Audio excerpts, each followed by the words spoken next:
अकबर के कुकर्मों से त्रस्त कुछ अब वो विषयांतर हो जाता है। उसको एक युवती कन्या ने बांप करवा दी। अकबर मेला लगवाता था और मेले के आखिरी दिन कोई पुरुष उस मेले में नहीं जाएंगे।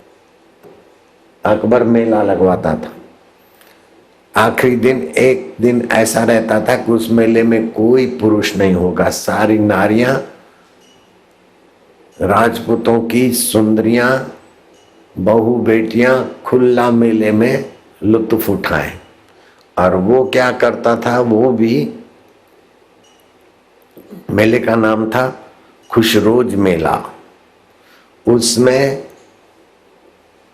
खुशरोज मेले में आखिरी दिन अकबर भी महिलाओं के कपड़े पहन के घुस जाता था और 10-20 उसकी अनुचारिणियां, बदमाश वैश्याएं साथ में रहती। जो सुंदर बहू बेटी उसके नजर में आती, खुशरोज मेला में वो संकेत कर देता और उनका ऐसा जाल कि वो बहू बेटी अकबर के महल में पहुंचा दी जाती थी।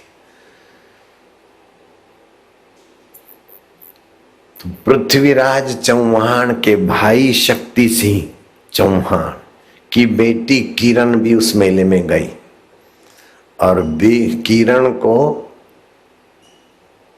ईश्वर ने सौंदर्य दिया था लेकिन वीरता भी दी थी। तो योद्धा को जचे ऐसे वो तीर कमान चलाना, कराटा, ये वो, मतलब युद्ध विद्या में निपुण थी। अब कहते हैं ना, घों को मरना होता है तो शिकारी के घर जाती है, ऐसे ही अकबर के पाप को मरना था तो उसको किरण जच गई थी वास्तव में। लेकिन वो किरण कितनी भारी पड़ेगी उसको पता नहीं था। किरण के तरफ इशारा कर दिया शक्ति सिंह चौहान की बेटी, पृथ्वी सिंह चौहान की भतीजी। किरण को जब रात में कावे दावे से पहुंचा दिया गया तो अकबर उसके आगे अपना असली रूप के मेले में मैं कपड़े पहन के आई थी नहीं, आया था और मैंने खुशरोज मेला ऐसे तुम्हारी जैसी चिड़ियाओं को फंसाने के लिए किया है। ऐसे करके जो अपनी काम चेष्टा के लिए हाथ लंबा किया तो जैसे हाथी पर शेर झपटता है ऐसे झपट गई उस पर। और कामी आदमी बाहर से मोटा दिखता है, नस नाड़ियों में बल नहीं होता। संयमी आदमी बाहर से पतला भी दिखता है लेकिन मनोबल और नाड़ी बल होता है।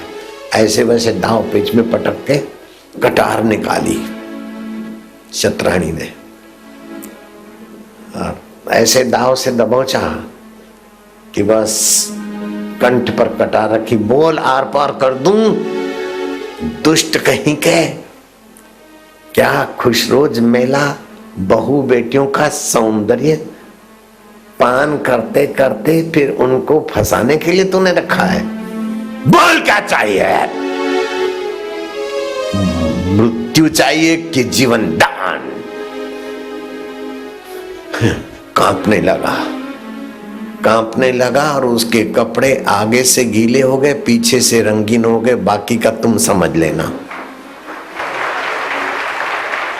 समझ गए होंगे? आगे से कपड़े गीले हो गए और पीछे से कपड़े रंगीन हो गए नीचे के। आप समझ गए? डबल सिंगल हो गया और पसीने से तरबतर। महल में वो अकेला कामलीला में और किसी का तो प्रवेश नहीं था। एक शेरनी और एक कबूतर। बताओ कबूतर क्या करेगा शेरनी के आगे? कांपा।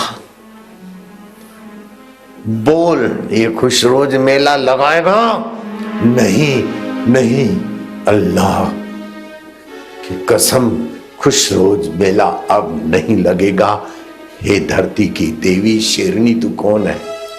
मैं शक्ति सिंह की बेटी है, पृथ्वी सिंह चौहान की भतीजी। मेरा नाम किरण है। कई किरणों का यौवन शोषण किया होगा। आज तेरी जिंदगी का अंत करती हूं। बोले मुझे गुस्ताखी माफ करो, मुझे प्राण दान दो, दोबारा ये मेला नहीं लगेगा और बहू बेटियों को इस तरीके से जंगल में नहीं फंसाऊंगा। वचन दे खुदा की साक्षी ने वचन दिया। जैसे शेर कूद के निकल जाता है ऐसे किरण निकल गई। ऐसे अकबर के जमाने में तुलसीदास हुए, ये लिखना पंडित जी का विनोबा भावे को नहीं जचा और उस संत ने पंडित जी को चिट्ठी लिखी और विनोबा भावे संत ने कि अकबर के जमाने में तुलसीदास नहीं हुए, तुलसीदास के जमाने में अकबर हुआ और कई राजे आएंगे चले जाएंगे, जमाना तो सच्चे संतों का ही रहेगा। आपका क्या ख्याल है? इतिहास साक्षी है। शबरी मतंग ऋषि के चरणों में गई। उस समय कोई राजा राज करता होगा, बिल्कुल वो भूमि किसी राजा के शासन में होगी, मुझे उस राजा का नाम पता नहीं।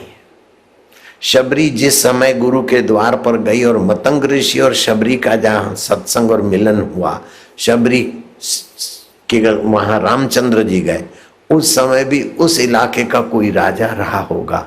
उन राजे महाराजाओं का नाम इतिहास में ढूंढो तो मुझे तो नहीं मिला, लेकिन शबरी का नाम अभी भी आपके दिलों में दिमागों में है, तो मानना पड़ेगा कि उस राजाओं का समय थोड़ा सा दबाव और दबदबे के कारण होता है, लेकिन राजाधिराज परमात्मा के भक्तों का समय अकाल हो